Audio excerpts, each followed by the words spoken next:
إن الحمد لله نحمده ونستعينه ونستغفره ونعوذ بالله من شرور أنفسنا ومن سيئات أعمالنا من يهده الله فلا مضل له ومن يضلل فلا هادي له وأشهد أن لا إله إلا الله وحده لا شريك له وأشهد أن محمدا عبده ورسوله يا أيها الذين آمنوا اتقوا الله حق تقاته ولا تموتن إلا وأنتم مسلمون يا أيها الناس اتقوا ربكم الذي خلقكم من نفس واحدة وخلق منها زوجها وبث منهما رجالا كثيرا ونساء واتقوا الله الذي تساءلون به والأرحام إن الله كان عليكم رقيبا يا أيها الذين آمنوا اتقوا الله وقولوا قولا سديدا يصلح لكم أعمالكم ويغفر لكم ذنوبكم ومن يطع الله ورسوله فقد فاز فوزا عظيما أما بعد فإن خير الكلام كلام الله وخير الهدي هدي محمد صلى الله عليه وسلم وإن شر الأمور محدثاتها وكل محدثة بدعة وكل بدعة ضلالة وكل ضلالة في النار أما بعد. Donc là on continue le cours 26 dans Nawaqid al-Islam et on est arrivé on est encore dans le Naqid al-Sabi'. On a terminé l'explication. Toutefois il y a des questions et réponses qui sont bénéfiques et on va en lire quelques-unes Inch'Allah. Peut-être que ça va répondre à certaines questions et en même temps ça va clarifier le sujet. Le cheikh il dit, ou bien on a posé la question, سؤال إذا وجدت سحرا هل أحله بالحرق أو التمزيق؟ الجواب إذا وجدت سحرا فأتلفه إما بإحراقه بالنار أو تمزيقه المهم أنك لا تبقيه. On a posé la question au cheikh, si je trouve quelque chose de magie ou de sorcellerie, comme par exemple quelque chose dans lequel on a mis un sort ou quelque chose comme ça, ou des nœuds sur une corde ou des trucs de sorcellerie, qu'est-ce qu'on fait avec? Est-ce qu'on le brûle ou est-ce qu'on le déchire ou qu'est-ce qu'on fait?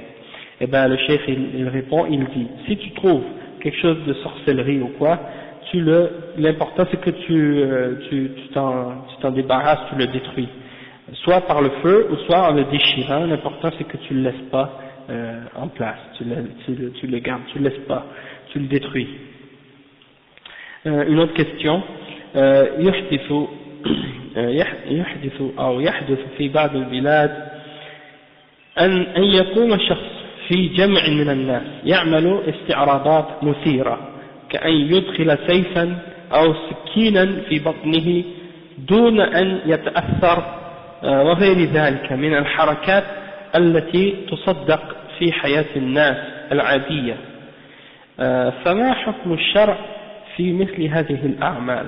Le cheikh il dit que des fois on voit dans certains pays des gens qui réunissent des gens puis ils font des sortes de spectacles devant les personnes qui sont c'est des spectacles où quelqu'un il se rentre un couteau ou une tige d'épée ou bien quelque chose, il rentre dans son ventre et il le sort, il rentre d'un côté, il sort de l'autre côté, puis ça donne l'impression que il y a rien qui lui arrive. Donc après les gens voient ça puis ils croient que c'est vrai par la suite et ils sont affectés par ces choses-là. Donc qu'est-ce que c'est le verdict de la charia à ce sujet-là? Et juste avant de lire la réponse, il y a des gens parmi les soufis qui font ce genre de trucs et ils s'imaginent que c'est des karamats, ils s'imaginent que c'est des genres de prodiges ou de miracles, et que c'est la preuve que leur tariqa est vraie. Donc ils font tous ces trucs-là pour montrer aux gens, regardez, on est capable de faire ça, c'est la preuve que Allah il nous aide et qu'il est avec nous et que notre tariqa est vraie. Alors qu'en réalité c'est les diables qui les aident à faire ça, et non pas Allah subhanahu wa ta'ala.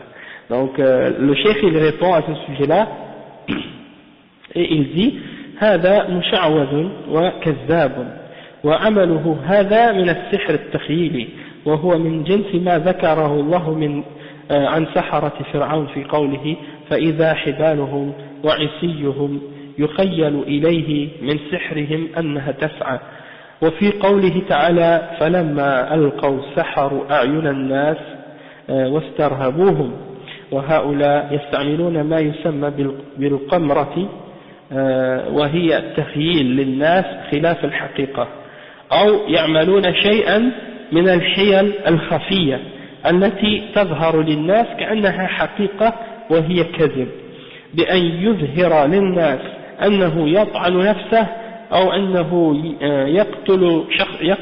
يقتل شخصا ثم يرده كما كان، وفي واقع الأمر لم يحصل شيء من ذلك، ويظهر للناس أنه يدخل النار ولا تضره وهو لم يدخله أو لم يدخلها، وإنما عمل حيلة خفية ظنها الناس حقيقة.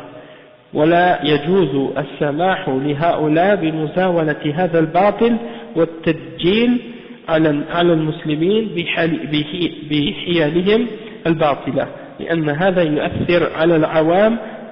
وكان عند بعض الأمراء من بني أمية رجل يلعب بمثل هذا فذبح أناسا وأبان رأسه ثم رده كما كان، فعجب الحاضرون، فجاء جندب الخير الأزدي رضي الله عنه فقتله، وقال إن كان صادقا فليحيي نفسه، ولا يجوز للمسلم أن يحضر هذا الدجل والشعوذة أو يصدق بها، بل يجب إنكار ذلك، ويجب على ولاة المسلمين منعه والتنكير بمن يفعله، ولو سمي لعبا وفنا، فالأسماء لا تغير الحقائق ولا تبيح الحرام، ومثله الذي يظهر للناس أنه يجذب السيارة بشعره أو يعني ينام تحت كفارات السيارة وهي تمشي أو غير ذلك من أنواع التدجيل والتخييل والسحر. Donc le cheikh il explique que de faire ces choses-là c'est des formes de charlatanisme, des mensonges, et que ça fait partie de la sorcellerie qui fait partie des illusions, et c'est qu'est-ce que Allah a mentionné au sujet des sorciers de Pharaon, et il mentionne les versets qu'il a mentionnés tout à l'heure dans l'explication, le verset 66 dans Surat Taha et le verset 11 dans Surat Al-A'raf, et voilà que leurs cordes et leurs bâtons, les gens avaient l'impression que ça bougeait à cause de leur sorcellerie, et lorsqu'ils ont lancé leurs bâtons et leurs cordes, ils ont ensorcelé les yeux des gens. Et donc ces gens-là ils utilisent ce qu'on appelle al-qamra, c'est-à-dire de faire donner l'illusion aux gens qu'ils voient le contraire de la réalité ou autre que la réalité. Et ou bien qu'est-ce qu'ils font aussi parfois, c'est qu'ils utilisent des trucs qui sont très subtils, que les gens ne peuvent pas déceler, puis ils trompent les gens avec ces choses-là. Et donc parfois qu'est-ce qu'ils font, ils font apparaître, ils font donner l'impression qu'ils sont en train de se percer le corps avec une épée ou une tige ou avec quelque chose, et qu'ils sont en train de se faire mal, ou bien de tuer quelqu'un ou de couper la tête de quelqu'un, puis ils le ramènent à la vie, et en réalité ils n'ont rien fait de ça, c'est juste un truc qu'ils ont utilisé pour faire croire aux gens que c'est ce qu'ils faisaient. Et donc des fois, parfois ils donnent l'impression qu'il rentre dans le feu puis que ça lui fait pas rien, que ça le brûle pas, alors qu'en réalité c'est pas le cas. Ou des fois ils peuvent utiliser l'aide des djinns aussi pour faire des choses comme ça, puis en réalité ils donnent l'impression que c'est eux qui font ça, alors que c'est le djinn qui est en eux, qui rentre en eux, qui leur permet de faire ces choses là. Et donc c'est des exemples de sorcellerie que les gens utilisent pour tromper les gens. Et le cheikh il dit que c'est pas permis pour les musulmans d'accepter ce genre de pratique et ce genre de choses là, et c'est des choses qui affectent les musulmans en général, les musulmans ordinaires qui ne connaissent pas toujours l'islam. Quand ils voient ça, ils vont croire en ces choses là, et ça peut avoir un mauvais effet sur eux et sur leur croyance. Et il donne l'exemple de tout à l'heure qu'on a donné à propos de Jundub ibn Ka'b, qui avait tué le sorcier puis qui lui avait dit par la suite essaie de te refaire revivre toi-même si tu es véridique. Et donc le cheikh il a donné cet exemple là, puis il montre que le musulman n'a pas le droit non plus d'assister à ce genre de truc là, et que ça fait partie de sha'wada. Et il n'a pas le droit non plus de croire en ce genre de choses-là. Et il doit dénoncer ces choses-là et les rejeter. Et il dit que les dirigeants musulmans doivent interdire, c'est-à-dire les autorités doivent interdire ces choses-là et punir ceux qui les pratiquent. Même si on l'appelle des jeux ou des tours ou des trucs artistiques ou autres. Tout ça c'est interdit. Et le fait qu'on donne à ces choses-là d'autres noms, ça ne change pas la réalité de ces choses-là. Et ça ne rend pas halal qu'est-ce qui est haram. Donc il dit la même chose pour ceux qui tirent les voitures avec des cheveux ou qui laissent passer des voitures sur eux, hein, ils se couchent par terre et les voitures passent sur eux puis ça leur fait rien. Il dit tout ça fait partie des formes de sihr et d'illusions et de choses de ce genre, donc c'est pas permis. Après il y a une autre question. سؤال الذين يأتون إلى الألعاب البهلوانية وغيرها التي تعتمد على السحر يكفرون وهم لا هل الذين يأتون إلى الألعاب البهلوانية وغيرها التي تعتمد على السحر يكفرون وهم لم يرضوا بها. Donc la question c'est, est-ce que ceux qui vont aux trucs, des jeux d'acrobatie ou des trucs comme on a dit là tout à l'heure, les gens qui vont à des spectacles de magie, des trucs comme ça, qui se basent sur la sorcellerie, est-ce que ces gens-là ont rejeté la foi, même s'ils n'ont pas été satisfaits ou n'ont pas agréé ces choses-là, ils ne les ont pas acceptées? Le cheikh il répond, il dit إذا لم يرضوا بها فقد فعلوا محرما يأثمون عليه أما إذا رضوا به وهم يعلمون أنها سحر فإنهم يكفرون بها. Le cheikh il répond et il dit s'ils n'ont pas été satisfaits de ces choses-là, hein, ils n'ont pas agréé, ils ont fait quelque chose, dans ce cas-là ils ont fait quelque chose de haram et c'est sûr qu'ils ont fait un péché. Toutefois, s'ils ont été satisfaits de ces choses-là alors qu'ils savent que c'est de la sorcellerie, alors là dans ce cas-là ils deviennent kuffar à cause de ça. Hein, s'ils savent que c'est de la sorcellerie puis qu'ils sont satisfaits de ça, alors dans ce cas-là ils sont kuffar. Le cheikh, on lui a posé une autre question. Et ça, c'est une question qui est importante en fait. Une femme qui dit قبل أن أهتدي وأداوم على الصلوات في أوقاتها وقراءة القرآن الكريم ذهبت إلى إحدى الساحرات وطلبت مني أن أخلق دجاجة لكي تعمل لي حجابا تربطني بزوجي لأنه كان يوجد دائما مشكلات بيني وبينه وقد خنقت الدجاجة فعلا بيدي فهل علي في فعل هذا إثم وماذا أفعل حتى أتخلص من هذا الخوف الذي يراودني والقلق. La question c'est que une femme qui demande au cheikh, elle dit avant que je sois guidée et que je commence à pratiquer les prières régulièrement dans leur temps et avant de commencer à réciter le Coran, je suis allé voir une sorcière et je lui ai demandé quelque chose, qu'elle fasse quelque chose pour moi par rapport à son mari. Et cette sorcière lui a demandé d'étrangler ou d'égorger un poulet. Et donc c'est ce qu'elle a fait, hein, elle a égorgé un poulet, soi-disant pour que ça unisse elle et son mari, ça mette l'union entre elle et son mari. Et parce qu'elle dit qu'il y avait toujours des problèmes entre moi et mon mari. Donc qu'est-ce qu'elle a fait? Elle a étranglé le poulet, puis elle l'a étranglé avec sa main. Puis est-ce que j'ai un péché pour avoir fait ça? Elle demande. Puis elle dit qu'est-ce que je fais maintenant pour me débarrasser de cette crainte qui est toujours avec moi? Et peut-être elle ressent toutes sortes de dépression à cause de ça, puis des craintes. Elle se demande comment faire pour se débarrasser de ça.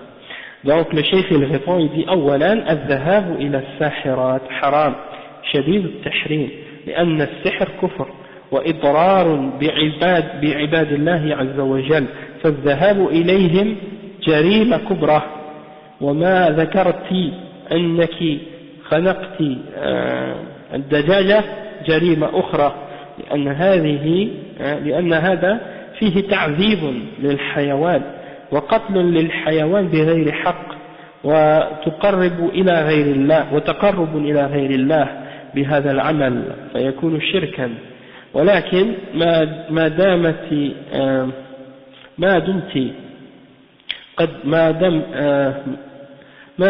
قد تبت إلى الله سبحانه وتعالى توبة صحيحة فما سبق منك يغفره الله سبحانه وتعالى ولا تعودي إليه في المستقبل والله تعالى يغفر لمن تاب. ولا يجوز للمسلمين أن يتركوا السحرة يزاولون سحرهم بين المسلمين، بل يجب الإنكار عليهم ويجب على ولاة أمور المسلمين قتلهم وإراحة المسلمين من شرهم.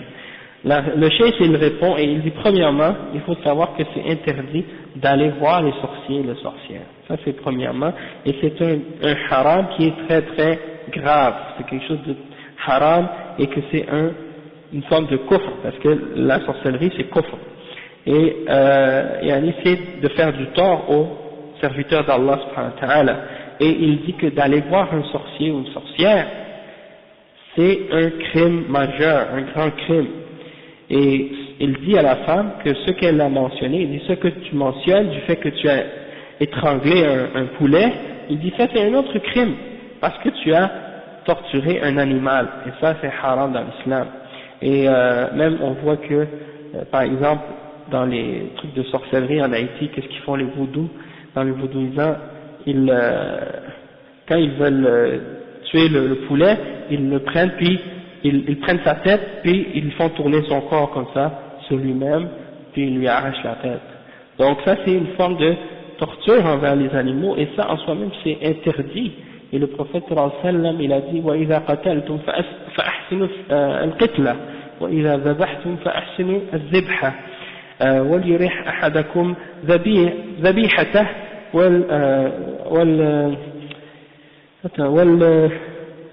وَلْيَحِدْ أَحَدُكُمْ شَفْرَتَهُ وَلْيُرِحْ ذَبِيحَتَهُ. Ça veut dire que quand on tue dans l'islam, il faut tuer d'une façon qui est bonne, mais pas pour faire souffrir. Et donc le prophète sallallahu alayhi wa sallam a dit qu'il faut aiguiser la lame, bien aiguiser, puis de sacrifier l'animal d'une façon pour que l'animal ne ressente pas de souffrance lorsqu'on le fait. Et donc c'est pour dire que ces gens-là, ils font un tort à l'animal en plus du fait qu'ils la torturent en l'étranglant, et en plus de ça, ils le tuent, ils le sacrifient pour autre que Allah subhanahu wa ta'ala. Donc c'est une façon de se rapprocher à autre que Allah, et donc c'est shirk en soi. Et donc tout ça c'est des péchés un par-dessus l'autre que cette femme a accumulé. Et le cheikh il répond par la suite, il dit à la femme, étant donné que tu t'es repenti et que tu t'es repenti d'une repentance sincère, Allah subhanahu wa ta'ala va te pardonner pour tout ce que tu as fait auparavant, mais ne recommence pas, ne retourne pas à ces choses-là dans l'avenir. Allah pardonne à toute personne qui se repentit, et il dit qu'il n'est pas permis pour les musulmans de laisser les sorciers pratiquer leur sorcellerie parmi les musulmans, et qu'il est obligatoire de dénoncer et de rejeter ce genre de choses-là, et que les dirigeants musulmans doivent les faire exécuter, puis purifier ou amener le repos aux musulmans dans leur société, pour qu'ils soient épargnés de qu'est-ce qu'ils ont de mal pour les musulmans. سؤال ما رأيكم بفتح عيادات متخصصة للقراءة؟ جواب: ما كان هذا من عمل السلف، أنهم يفتحون دورا أو يفتحون محلات للقراءة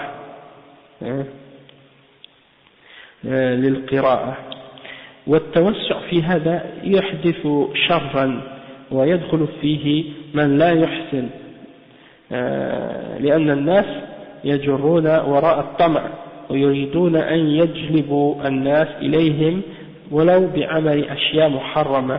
Le cheikh il répond, il dit quelle est votre opinion au sujet de ceux qui ouvrent des endroits comme des trucs de clinique pour qui sont disons spécialisés dans la ruqya et dans la lecture des Corans pour les gens qui sont soi-disant ensorcelés. Et le cheikh il dit que les salafs ils faisaient pas ça, ils ouvraient pas des cliniques ou des endroits, des commerces ou des magasins pour réciter le Coran sur les gens. Il dit ça amène beaucoup de gens, ça ouvre la porte à beaucoup de mal, hein, ça ouvre la porte à beaucoup de mal, et il dit que ça peut même amener qu'il y a des gens qui savent pas comme il faut, comment faire ces choses-là comme il faut, puis il y a des gens qui courent derrière l'argent seulement, juste pour faire de l'argent, et donc ils vont essayer d'attirer le monde à venir vers eux, même en faisant des choses haram, hein. Et donc parfois c'est ça ce qui arrive, c'est que c'est des sorciers qui s'improvisent comme étant des gens qui font le ruqya, et ils utilisent toutes sortes de formes de sihr, puis ça devient des choses qui sont répandues par la suite, donc c'est très dangereux en fait à la fin. Et donc on a terminé donc les questions par rapport avec le sihr dans ce chapitre-là à propos de Naqid al-Sabi', le 7e Naqid, parmi les points de ce qui annule l'islam d'une personne. Maintenant on va commencer le 8e Naqid al-Thamin, le 8e parmi les choses qui annulent l'islam d'une personne. Et le cheikh il mentionne ce point, c'est قال رحمه الله, قال الشيخ محمد عبد الوهاب رحمه الله: الثامن مظاهرة المشركين ومعاونتهم على المسلمين، والدليل قوله تعالى: ومن يتولهم منكم فإنه منهم إن الله لا يهدي القوم الظالمين. Le cheikh il explique que le cheikh Mohammed Abdul Wahhab il a mentionné comme 8e point parmi ce qui annule l'islam de l'individu le fait de supporter les mushrikines contre les musulmans et de les aider contre les musulmans. Et ça c'est la preuve de ça, c'est le verset 51 dans sourate Al-Ma'idah: وَمَنْ يَتَوَلَّهُمْ مِنْكُمْ فَإِنَّهُ مِنْهُمْ إِنَّ اللَّهَ لَا يَهْدِي الْقَوْمَ الظَّالِمِينَ. Quiconque les prend pour alliés parmi vous, alors il est un des leurs, hein, et Allah ne guide pas les peuples injustes. Donc on va expliquer maintenant ce point-là avec les paroles du Cheikh Salih Al-Fawzan pour clarifier qu'est-ce qui a rapport avec ce sujet. Le Cheikh il dit قال الشيخ رحمه الله: أخذ نوعا واحدا من أنواع موالاة الكفار وهو المظاهرة، وإلا فالموالاة تشمل المحبة بالقلب ومظاهرة المشركين على المسلمين والثناء والمدح للكفار إلى غير ذلك، لأن الله سبحانه وتعالى أوجب على المسلمين معاداة الكفار وبغضهم والبراءة منهم، وهذا ما يسمى في الإسلام بباب الولاء والبراء.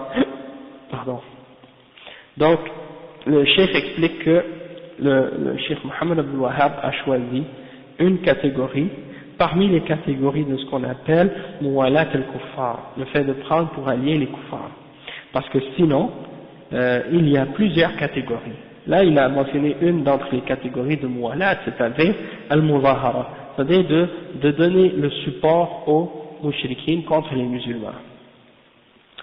Et c'est une catégorie parce qu'il y en a beaucoup d'autres catégories. Le fait d'aimer les kuffars avec le cœur, hein, pour leur mécréance, ça c'est une forme de muwalat. Hein. Le fait de les aider d'aider les mushrikines contre les musulmans, ça c'est une forme de muwalat. As-sana, de les glorifier et de dire du bien d'eux, hein, c'est une forme de muwalat. Et il y a beaucoup de formes de muwalat, d'accord? Mais bien entendu, il y a différentes catégories de muwalat. Il y en a qui sont kufr, qui font sortir de l'islam. Il y en a qui sont pas kufr, qui font pas sortir de l'islam, mais qui sont simplement haram.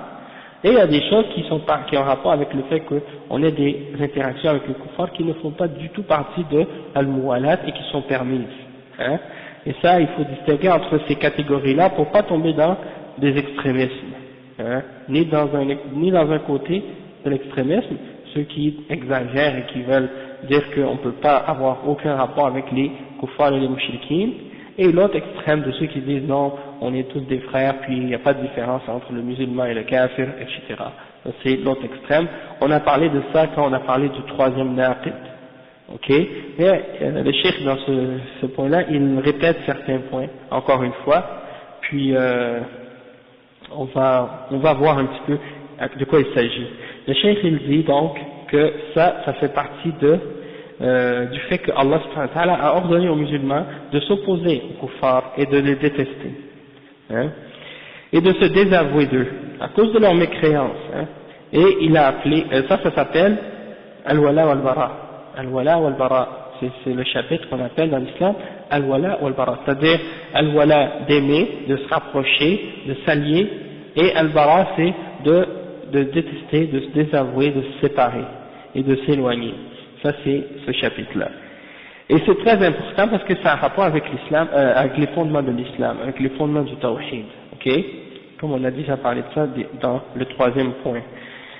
فقوله مظاهرة المشركين ومعاونتهم على المسلمين. المعاونة هي المظاهرة، والظاهر أنه من عطف التفسير، والمظاهرة معناها المعاونة.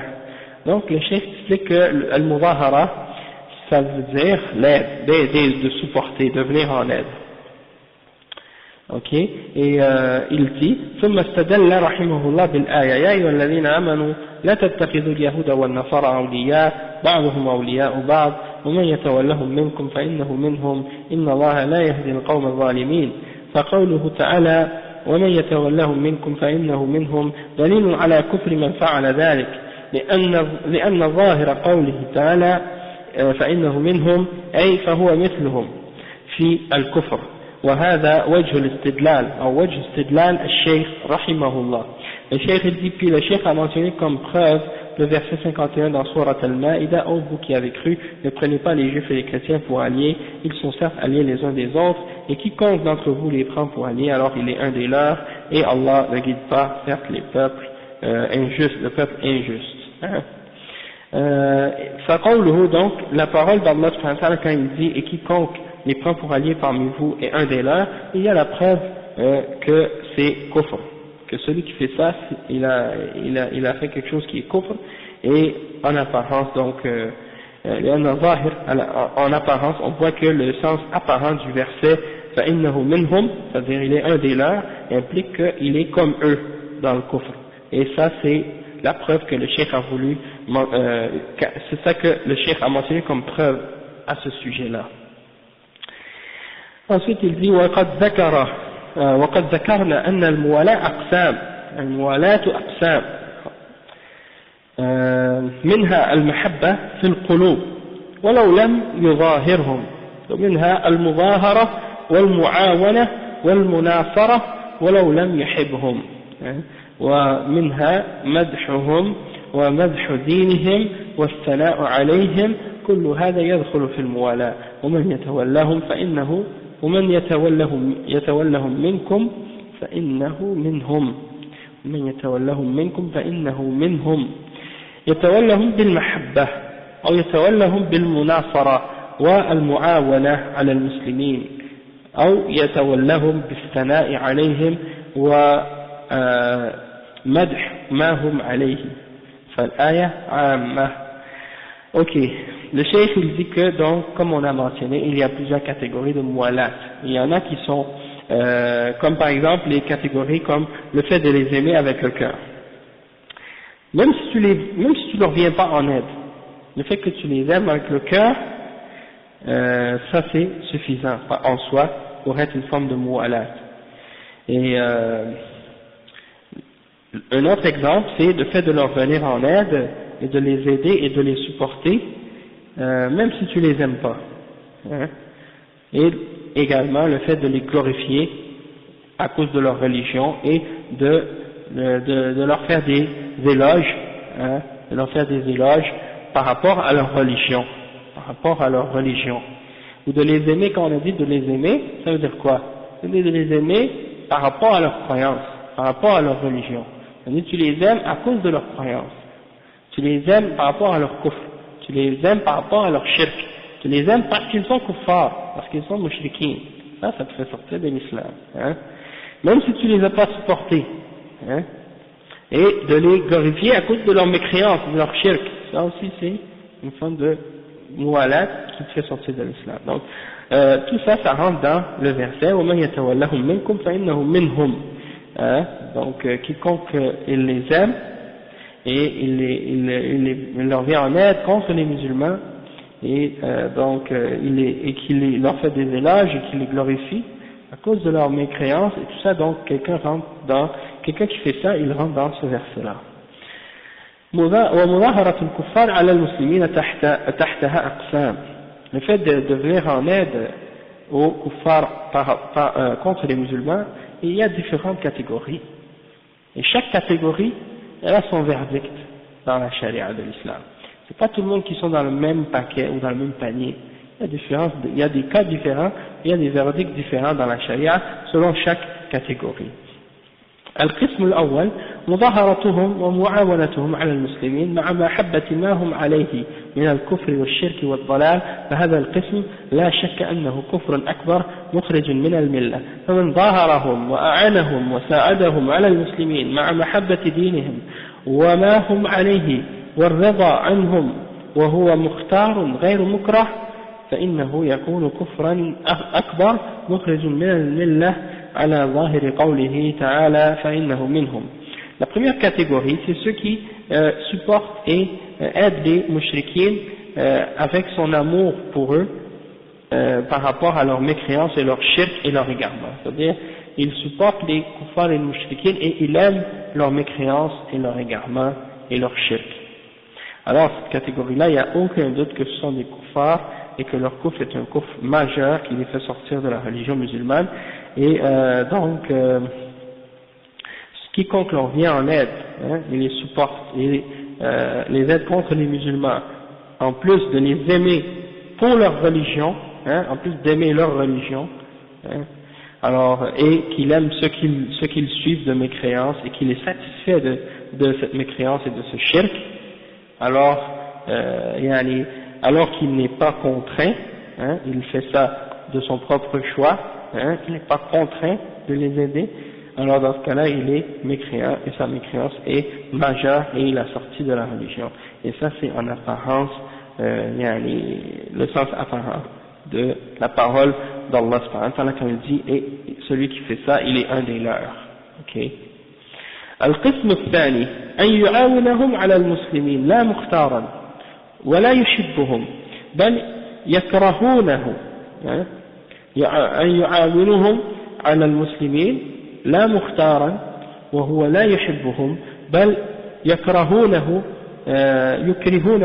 على ذلك بسبب إقامته بينهم، فهذا عليه وعيد شديد يخشى عليه من الكفر المخرج من الملة، وذلك أن المشركين لما أكرهوا جماعة من المسلمين يوم بدر على الخروج معهم لقتال المسلمين فإن الله سبحانه وتعالى أنكر عليهم ذلك حيث أنهم تركوا الهجرة وبقوا مع المشركين وعرضوا أنفسهم إلى ما وقعوا فيه من إكراههم على الخروج مع أنهم يبغضون دين الكفار ويحبون دين المسلمين، ولكن بقوا في مكة شحا بأموالهم وبلدهم وأولادهم لا عن محبة للكفار أو محبة لدينهم، فأنزل الله تعالى إن الذين توفاهم الملائكة ظالمي أنفسهم قالوا فيما كنتم، يعني مع أي فريق كنتم، فهذا استنكار، يعني لماذا كنتم مع المشركين وأنتم مسلمون؟ قالوا كنا مستضعفين في الأرض ما لنا حيلة وهم الذين أجبرونا وأكرهونا على ذلك، قالوا ألم تكن أرض الله واسعة فتهاجروا فيها لماذا تصبرون على البقاء مع الكفار وأنتم مسلمون وعرضتم أنفسكم لما وقعتم فيه في هذا المشهد المخيف. Donc ici le cheikh il mentionne que la deuxième catégorie du fait de venir en aide aux kuffars contre les musulmans, c'est la catégorie des gens qui viennent en aide aux kuffars contre les musulmans, pas de son propre choix, il n'a pas choisi, Il veut pas faire ça. Même il n'aime pas les kuffars et les mouchriquines et leur religion. Mais les kuffars l'ont contraint, ils l'ont forcé à aider les kuffars contre les musulmans. Hein, il est contraint à faire ça. Du fait qu'il s'est établi parmi eux. Il est allé habiter chez eux. Donc, ils lui ont dit, écoute, tu dois venir maintenant, tu es obligé, tu dois venir nous aider contre les musulmans. Hein? Alaykoum salam wa rahmatullah. Il dit, il veut pas, il est forcé. Et il n'aime pas le kufr, il n'aime pas le shirk, il n'aime pas les mouchriquines. Mais il n'a pas le choix, il est forcé par les mouchriquines. Parce qu'il s'est établi parmi eux. Donc celui-là, le cheikh il dit, celui-là il est sous une menace très dure. Hein?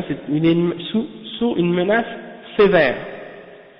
Et on craint pour lui qu'il soit dans le kufr qui fait sortir de l'islam. On craint pour lui qu'il soit dans ça. Il est sous une menace très sévère.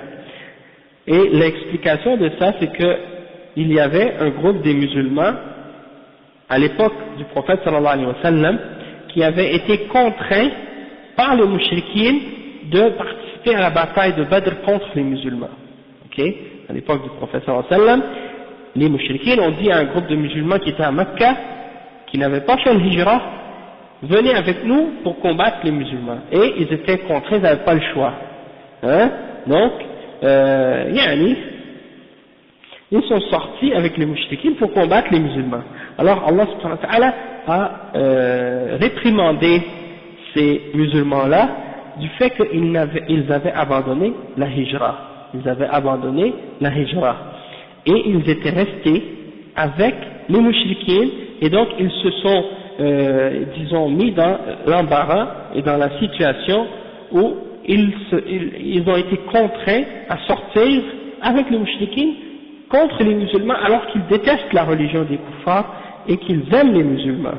Mais étant donné qu'ils sont restés à Mecca parce qu'ils étaient avares pour leurs biens et pour leur pays et pour leurs enfants, hein, comme c'est rapporté par Al-Bukhari selon Abdullah ibn Abbas, donc à cause de ça, pas parce qu'ils aimaient la religion des kuffars, pas parce qu'ils aimaient les kuffars, mais parce qu'ils aimaient leurs biens et leurs maisons et leurs enfants, hein, ils sont restés à Mecca. À cause de ça, Allah a descendu le verset dans Surat An-Nisa, le verset 97 à 99 dans Al-Qur'an à ce sujet-là, c'est-à-dire au sujet des gens qui avaient abandonné la hijra. Et le verset, ça dit que ceux qui meurent, ceux dont les anges viennent prendre leurs âmes alors qu'ils se sont fait du tort à eux-mêmes en abandonnant la hijra, les anges vont leur demander où en étiez-vous, fima kuntum, c'est-à-dire avec quel groupe étiez-vous, hein, et ça c'est une réprimande que Allah subhanahu wa ta'ala leur fait. Pourquoi étiez-vous avec les mouchriquines alors que vous êtes musulmans? Eh bien ils répondent, nous étions faibles sur la terre, hein, on n'avait pas de moyens, on n'était pas capable de partir, hein, ça c'était leur excuse. Et ils disent, on nous a forcés, ils nous ont contraints à sortir avec eux. Alors Allah subhanahu wa ta'ala il dit, qalu, les anges ont répondu, n'est-ce pas que la terre était assez vaste pour que vous puissiez faire la hijra et partir ailleurs pour adorer Allah subhanahu wa ta'ala? Et pour, le cheikh il explique, il dit, pourquoi avez-vous enduré le fait de rester avec les kuffars alors que vous êtes musulmans et vous vous êtes mis vous-même dans l'embarras, hein? Pourquoi vous vous êtes mis dans cette situation épeurante, yani? Le cheikh il continue, il dit fa'ulaika, il mentionne le verset fa'ulaika ma'wahum jahannam wa sa'at masira, hein? Et donc il dit, et ceux-là leur destination sera l'enfer, et quelle mauvaise destination. Et ça c'est une menace très sévère pour eux. إلا المستضعفين من الرجال والنساء والولدان لا يستطيعون حيلة ولا يهتدون سبيلا فأولئك عسى الله أن يعفو عنهم وكان الله عفوا غفورا. Donc il mentionne la suite du verset, excepté ceux qui étaient réellement faibles et qui, parmi les hommes, les femmes et les enfants, et qui ne trouvaient pas de moyens et qui ne pouvaient pas se diriger, pour trouver un chemin pour aller faire la hijra, alors ceux-là, Allah subhanahu wa ta'ala va leur pardonner, et Allah est certes compatissant et pardonneur. Ça c'est le verset 97 et 99 dans Surat An-Nisa. Le Cheikh dit فالذي ترك الهجرة وهو يستطيع ولم يهاجر وبقي يسكن مع المشركين وأخرجوه معهم لقتال المسلمين فهذا عليه وعيد شديد إلا المستضعفين من الرجال والنساء والولدان فهؤلاء معذورون في بقائهم لأنهم لا يستطيعون الهجرة والله جل وعلا يقول لا يكلف الله نفسا إلا وسعها.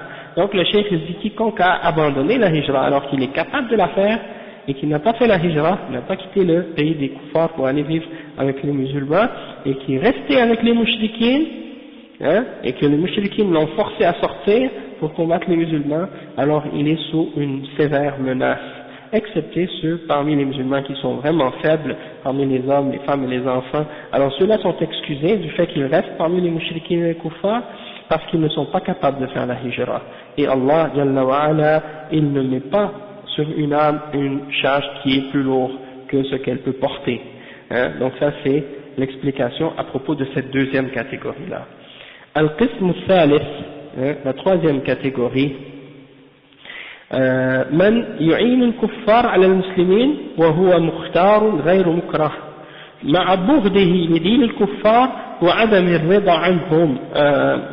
الرضا عنه فهذا لا شك أنه فاعل لكبيرة من كبائر الذنوب ويخشى عليه من الكفر. Le chef il donne la troisième catégorie, c'est la catégorie de celui qui aide les kuffars contre les musulmans et il le fait par son propre choix sans être contraint. Toutefois il déteste la religion des kuffars et il n'est pas satisfait de leur religion. Celui-là, il n'y a pas de doute qu'il fait un grand péché parmi les grands péchés et on craint qu'il fasse quelque chose qui est kufr. Mais ils ne sont pas de l'islam. D'accord? Cette catégorie-là, ils aident les mouchriquins et les kuffars contre les musulmans et il le fait de son propre choix sans être contraint tout en ayant la haine pour la religion des kuffars et pour leur kufr et leur shirk et leur égarement, sans être satisfait de ce qu'ils font, de ce qu'ils font comme mécréance. Alors celui-là, il n'y a pas de doute qu'il fait un grand péché, mais ils ne sont pas de l'islam à cause de ça, mais on craint qu'il fasse un kufr. C'est dangereux pour lui, c'est ça que ça veut dire.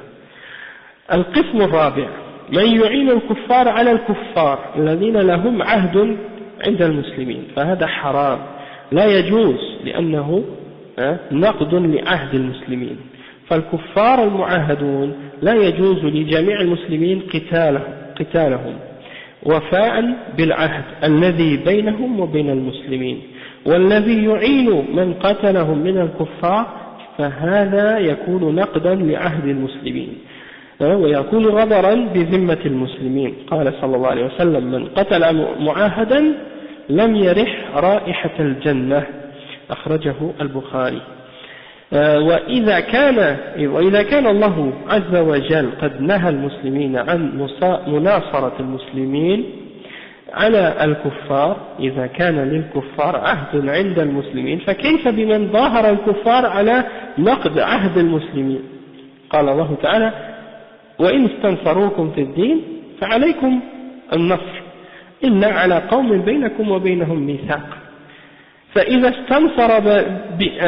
استنصر بنا مسلمون على كفار يجب علينا نصرة المسلمين على الكفار إلا في حالة واحدة إذا كان لهؤلاء الكفار عهد عند المسلمين فلا يجوز لنا أن نناصر المسلمين عليهم فكيف نناصر الكفار على حلفاء المسلمين فهذا أمر لا يجوز وكل هذا من أجل الوفاء بالعهد. Le cheikh explique, il dit comme quatrième catégorie, celui qui aide les kuffars, les musulmans qui aident les kuffars contre des kuffars qui ont une entente de paix avec les musulmans. Ça c'est haram, c'est pas permis, parce que ça représente une forme c'est comme si on a brisé notre entente avec les musulmans si on fait ça. Ou c'est c'est comme si quelqu'un a détruit son pacte, son entente, c'est comme si quelqu'un, quand il fait ça, il détruit l'entente des musulmans. Il a, comment on dit, il y a un terme pour ça, comme si quelqu'un a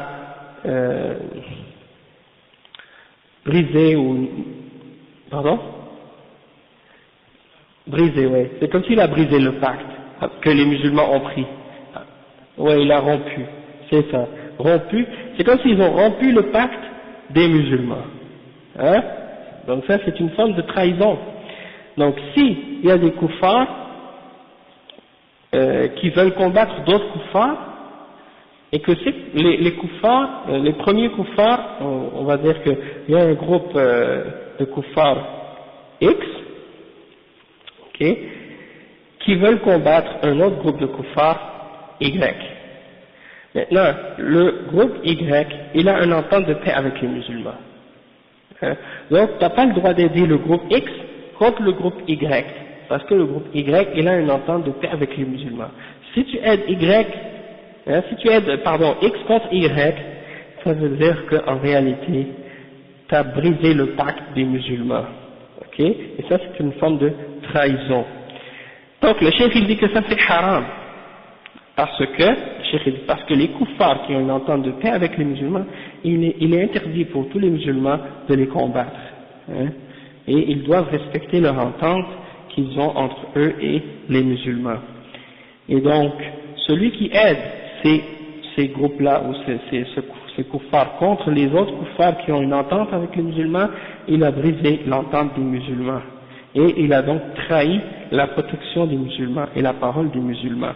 Et le prophète sallallahu alayhi wa sallam a dit, quiconque tue un kafir qui a une entente de paix avec les musulmans, il ne sentira pas l'odeur du paradis. Donc le cheikh il dit que si c'est le cas que Allah subhanahu wa ta'ala nous a interdit, ou interdit aux musulmans d'aider des musulmans contre des koufars, si les koufars ont une entente de paix avec les musulmans, alors qu'est-ce qu'on doit dire dans ce cas-là pour celui qui aide les koufars contre qui aide les koufars à briser l'entente des musulmans? Je répète encore une fois, si Allah subhanahu wa ta'ala a interdit, parce que Allah subhanahu wa ta'ala il a interdit aux musulmans de venir en aide à des musulmans contre des koufars, si ces koufars-là ont une entente avec les musulmans. Ok? Donc, si on dit ça au sujet des musulmans contre des koufars, d'aider des musulmans contre des koufars qui ont une entente contre les musulmans, alors que dire de celui qui nous demande d'aider les koufars à détruire ou à briser le pacte des musulmans? Il mentionne le verset 72 dans Surat Al-Anfal. Et le verset 72 dans Surat Al-Anfal, il dit, Allah subhanahu wa ta'ala dit dans ce verset-là, et que si un groupe de musulmans vous appelle à l'aide contre des koufars, alors venez-leur en aide, excepté si ils vous demandent de leur venir en aide contre des koufars qui ont une entente de paix avec vous, ou qui ont un pacte avec vous. Donc si les koufars ont un pacte avec vous, et des musulmans vous disent venez nous aider à les attaquer, vous n'avez pas le droit de les aider à attaquer ces koufars-là parce qu'ils ont une entente de paix avec les musulmans. D'accord? Et le chef il dit donc que nous devons venir en aide aux musulmans contre les koufars, et ça c'est obligatoire d'aider les musulmans contre les koufars, excepté dans un cas. C'est le cas qu'on a mentionné. Le cas d'exception, c'est le cas où ces koufars-là ont une entente avec les musulmans, donc c'est pas permis pour nous de leur venir en aide contre eux. Alors qu'est-ce qu'on dirait dans ce cas-là?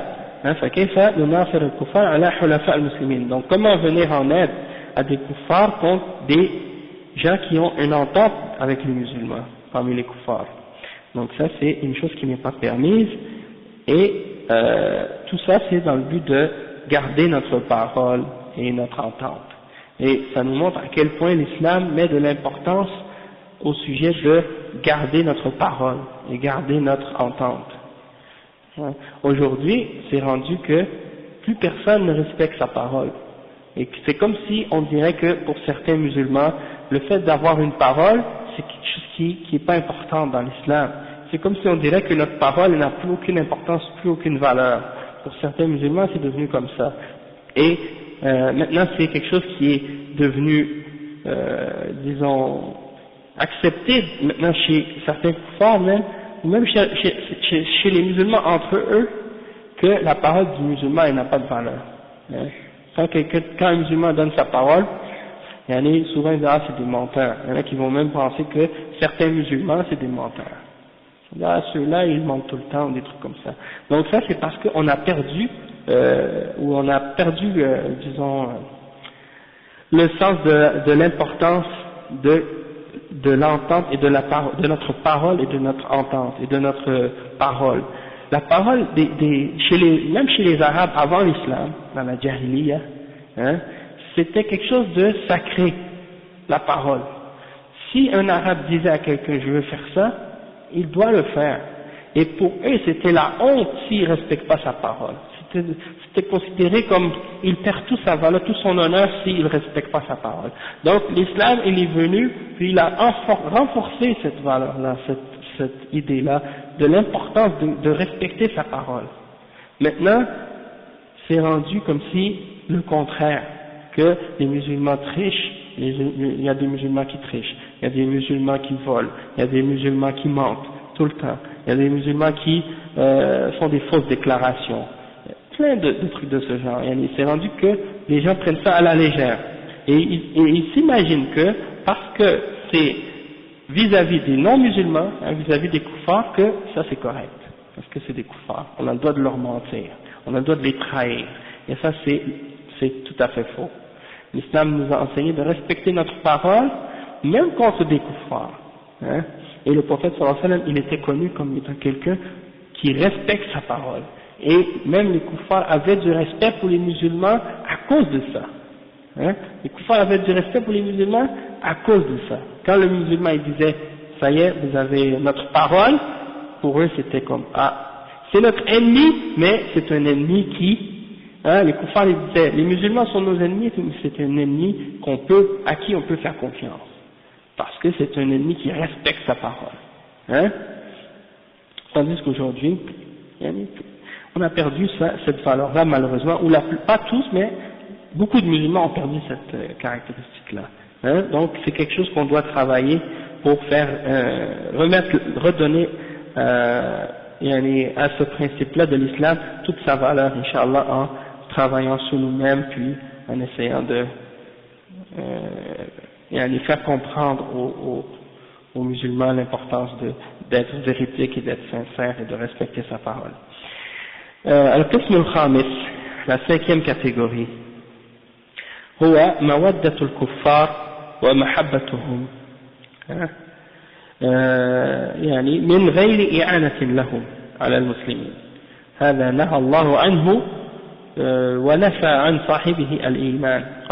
قال الله جل وعلا: لا تجد قوما يؤمنون بالله واليوم الآخر يوادون من حاد الله ورسوله ولو كانوا آباءهم أو أبناءهم أو إخوانهم أو عشيرتهم أولئك كتب في قلوبهم الإيمان.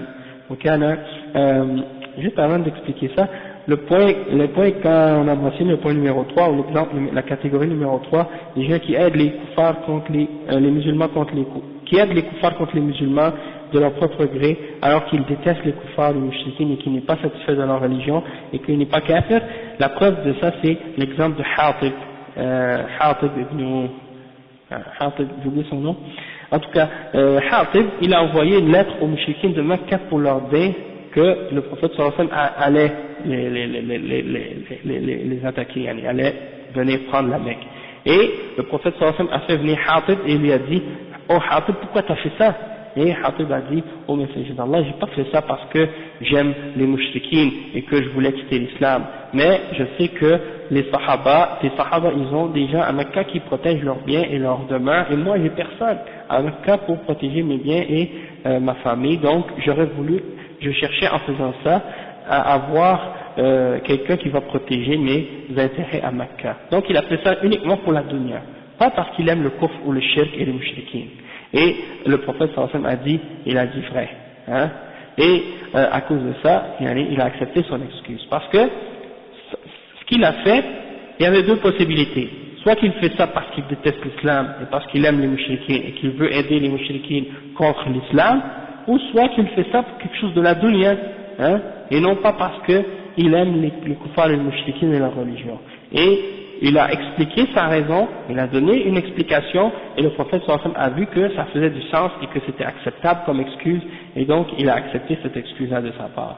De plus, Hatib, il n'a pas essayé de se faufiler, ou de nier, ou de essayer de trouver des fausses excuses qui sont fausses, ou de donner des fausses explications, non. Il a dit la réalité, la vérité. Hein, et le prophète sallallahu alayhi wa sallam a vu que c'était une explication qui était valable, et qui était acceptable.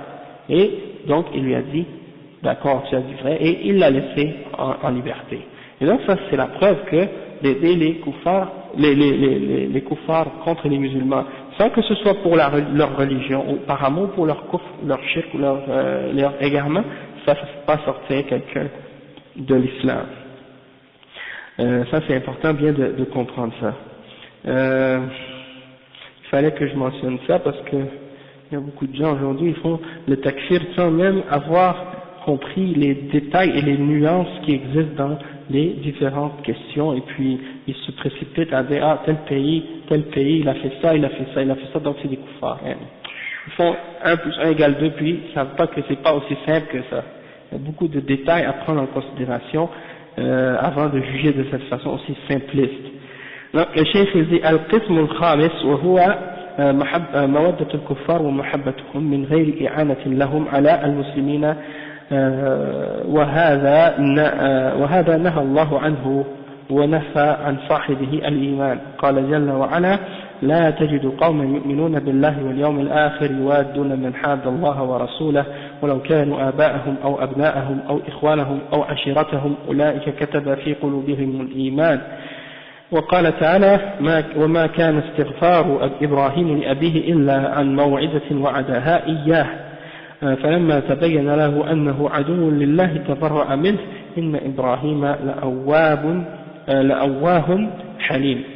وقال يا أيها الذين آمنوا لا تتخذوا عدوي وعدوكم أولياء تلقون إليهم بالمودة وقد كفروا بما جاءكم من الحق إلى قوله قد كانت لكم أسوة حسنة في إبراهيم والذين معه إذ قالوا لقومهم إنا براء منكم ومما تعبدون من دون الله كفرنا بكم وبدا بيننا وبينكم العداوة والبغضاء أبدا حتى تؤمنوا بالله وحده. فسورة الممتحنة كلها في تحريم مودة الكفار ولو كانوا من أقرب الناس إلى المسلم.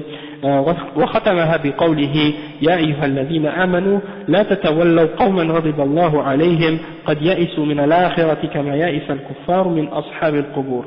فكل سورة الممتحنة فهو موضوع معاداة الكفار وعدم محبتهم من أولها إلى آخرها. Ok, donc la cinquième catégorie, c'est le fait d'aimer les kuffars et les mouchriquins sans les aider, hein, d'aider les kuffars et les mouchriquins pour leur mécréance et pour leur shirk, à cause de leur mécréance et à cause de leur shirk. Tu les aimes parce qu'ils sont kuffars et tu aimes leur kufr. Là tu sors de l'islam. Allah il a nié au sujet de ces gens-là la mécréance. Toutefois, si tu les aimes pour quelque chose de la dunya ou des trucs comme ça, ou des trucs de ce genre, donc ça c'est pas kufr. Comme par exemple un homme musulman qui épouse une femme chrétienne. Si il aime la femme chrétienne parce que c'est sa femme, puis il la trouve belle et puis il la trouve gentille et elle fait bien à manger, des trucs comme ça, ça ne peut pas sortir de l'islam, hein, ça c'est permis, hein, c'est un amour naturel entre un homme et sa femme. Toutefois, s'il aime cette femme chrétienne à cause de sa foi en Jésus, du fait qu'elle croit que c'est le Fils de Dieu, ou parce qu'elle croit en la Trinité, puis il aime ça, et bien là c'est sûr que c'est un amour qui est kufr, et il a pris pour allié dans sa mécréance, et donc il sort de l'islam à cause de ça. Donc il faut faire la distinction entre ça et ça, c'est pas du tout la même forme d'amour et la même forme de choses. Donc il y en a un qui fait sortir de l'islam, puis l'autre qui fait pas du tout sortir de l'islam et qui est naturel.